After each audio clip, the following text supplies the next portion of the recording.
So, Mikkel, what are a couple of things that we can, how we could get our land back? So, to build a apparatus to make revolution sustainable, um, to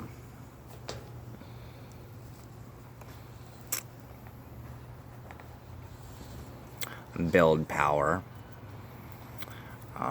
the necessary to undermine the empire. Okay, and another question is, what can we do to influence all our future generations and teach the next generations in order to obtain and keep Turtle Island? Yeah, so one thing I figured out about that is, kind of like the anarchy tip that people are on is not something that's going to keep the colonists from coming back, right? I've been talking about the difference between a movement, an organization, and a government, right? So like a movement that is not going to build an entity that could rival the empire or keep the colonists from coming back. Okay, can you tell me about the ISR Unity banner, please?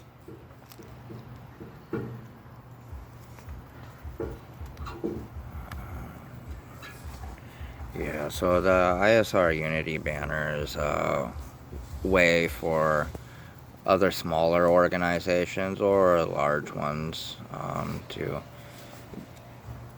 come into true unity with ISR, enter into the study of the 7 barriers to unity. This was, something that we learned from Nkrumah and the Pan-Africans. And, ironically, I see people trying to copy it already,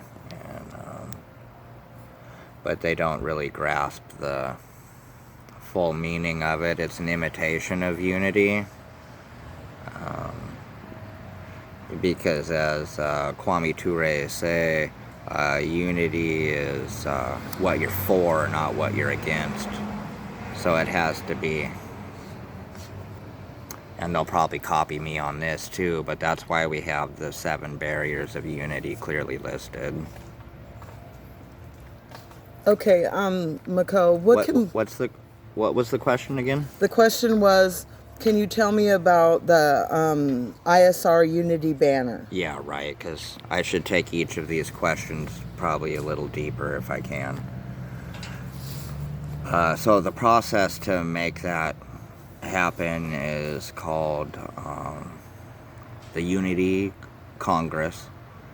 And, it was explained to me, that a conference is not enough, right? That indicates like a one-time process, as to where Congress indicates that this is something that we're going to have to keep revisiting. Okay, and can we explain today, please, about the need for radical book clubs? Right. So, using dialectical materialism, we're going to learn from the mistakes and the successes of movements before us, specifically the 1970s.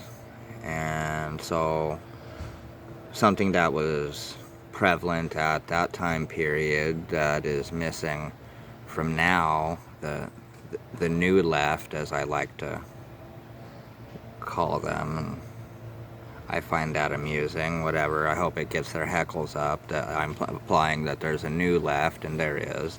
But anyway, the necessity for book clubs, right? So back then, when everything was going on, like with the Weatherman Underground, Symbionese Liberation Army, Black Panthers, you know, really like a lot of the stuff that led to today.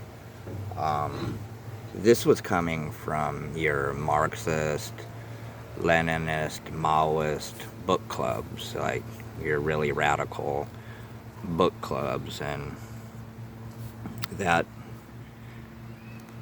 that does its job to kind of like in an autonomous fashion educate people, to bring them to a higher level of political maturity, and to take upon like yourselves, right, power to the people, hey, take upon yourselves to do these kind of necessary preliminary studies that would ripen you for revolution. Okay. Could you please name some of ISR's programs for the people out there? Yeah, so the ISR politic, this is one of a politic of building, so it's going to be different from the anarcho-dominant flavor that you're used to, including the, you know, what was really like portrayed as land defender politic, which I think was, you know, honestly, people borrowing. It was anarcho heavy, okay? And so it, you know, eventually led to roadblocks, like people getting 15-year sentences, you know, your Red Fawns of the world, your Rod Coronados of the world. Respect to both of you. We're just learning from history. And so I started to ask the question, you know, what can we do, you know, without catching those kind of sentences? Also, this is so what it lead me to write to nation building, right? And things like what Nkrumah was talking about. And the programs of self-determination within that could be like self-defense, mental health program. We have our own Department of Natural Resources. This is the kind of thing where, like, I'm initiating this process, right? It's not the McCo show, so I fully intend the people to come with their own needs, like, for example, like childcare. Use ISR to initiate and organize a child care / education program. You know, whatever needs might arise, possibly like, you know, maybe taking it into like addictions if that was needed on the mental health, or like, you know, we have a food security program. Any of these things. It could be possibly even literacy, or, you know, just very, very fundamental programs that build power. It's the power that's necessary to rival the empire, right? So it's like baby steps, if you will, towards building power. Okay, so what can we do to get 1 million people in the organization so we can get shit done, and what will lead the masses to political maturity?